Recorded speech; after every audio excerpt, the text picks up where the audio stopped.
Hey everybody, it is me, Tracy Thomas, host of The Stacks. I'm here again with another episode of The Stacks Unabridged, which is our bonus episode that is exclusive to Patreon and Substack paid subscribers. I am thrilled. Today, we are bringing it back. We are doing another Super Bowl halftime show breakdown. This year, of course, we are talking about that dude, Bad Bunny. We are talking about the performance, the politics, the beauty, the whole thing from start to finish. And this year I have brought in two incredible women to help me break it all down. I am joined by Vanessa Díaz and Petra Rivera-Rideau.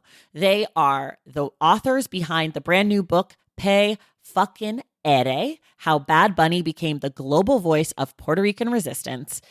They are also both professors who teach courses on Bad Bunny. So we are going to be getting into the aesthetic, into the politics, into every single reference. I cannot wait for you to hear this episode. Yes, it is long, but baby, it is good. Now, if you're listening to this episode and you get about 10, 15 minutes in and it cuts out, that means you're not a paid subscriber to the Patreon at patreon.com/thestacks or a paid subscriber to my newsletter at tracythomas.substack.com. So if you want to hear all this Bad Bunny brilliance, you got to join now. Plus, you get a bunch of other perks when you join. So you should just do it. Honestly, though, it is worth it just for this episode. All right, it's time to dive in. Me, Vanessa, Petra, and of course, our boy, Benito.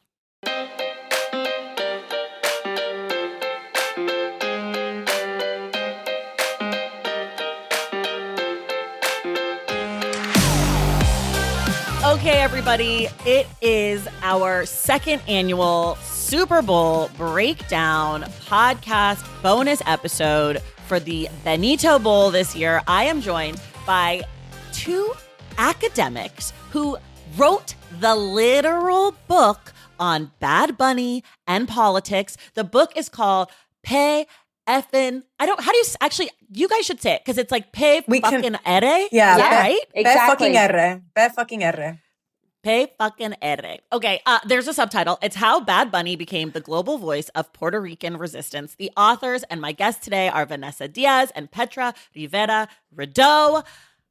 Ladies, welcome to the Stacks. Thank you. We're super excited. You guys have had a busy week. Between the book came out on January 27th. Mm-hmm. Yes. The Grammys were that next weekend. We got the Super Bowl. Who is more tired, you two or Bad Bunny? It's close. It's very close.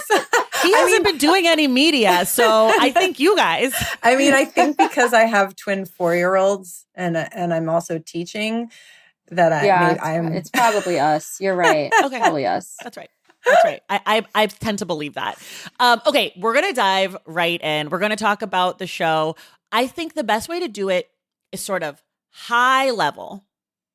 We got 13 and a half or so minutes of a performance. Going into the night, what did you think you were going to get? And did you get what you thought you were going to get? Going into it, I knew that we were going to get messages because Bad Bunny is like the master at getting lots of messages into everything he does. So I knew we were going to get them, didn't know what they were going to be or kind of how intense it would be. And I got everything that I thought was possible and way more. Okay. What about you, Petra? I also thought there was going to be some kind of, he's like we talked about in our book, like he always uses his platform to say something, but there were a lot of surprises to me. One of the funny things is that in my family, so I have two children, they're 9 and 12, and they love Kendrick and they also love Bad Bunny. So both of these years we've done like family set lists, like what is he going to play?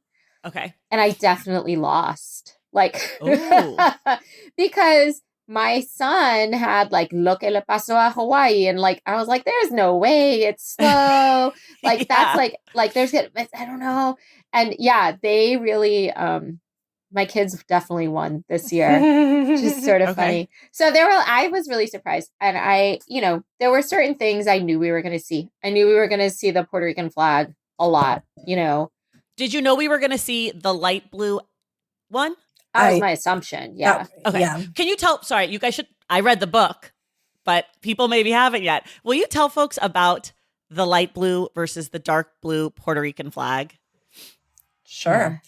I can start. There's a lot to say. So, so prior to U.S. occupation of Puerto Rico, there are actually multiple Puerto Rican flags, but the kind of most common flag that's known as the Puerto Rican flag that now represents independence, it looks the same as the one that's their official flag that has the dark blue, but it has a sky blue, or as Bad Bunny refers to it in his songs, azul clarito. So like a light blue triangle that actually was created to be the inverse of the Cuban flag. There's a lot of like overlap in collaboration between Cuba and Puerto Rico. And so the inverse is the sky blue stripes with the red triangle in Cuba.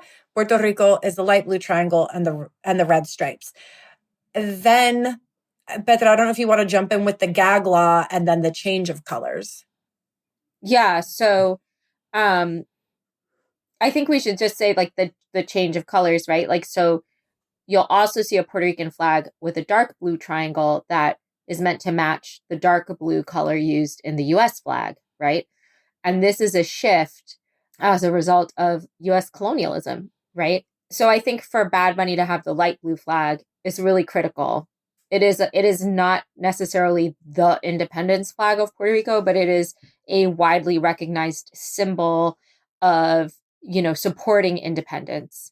And then the other thing about the flag is, at some point, right, the United States takes over Puerto Rico in 1898. The gag law is a law that existed from 1948 to 1957 that made it illegal to express anything supporting the independence movement, and including owning and displaying a Puerto Rican flag. So even in your own home, you couldn't even have the flag in your own home. So having the flag is America huge. had a First Amendment. What am I missing? It's just the logic is like it does.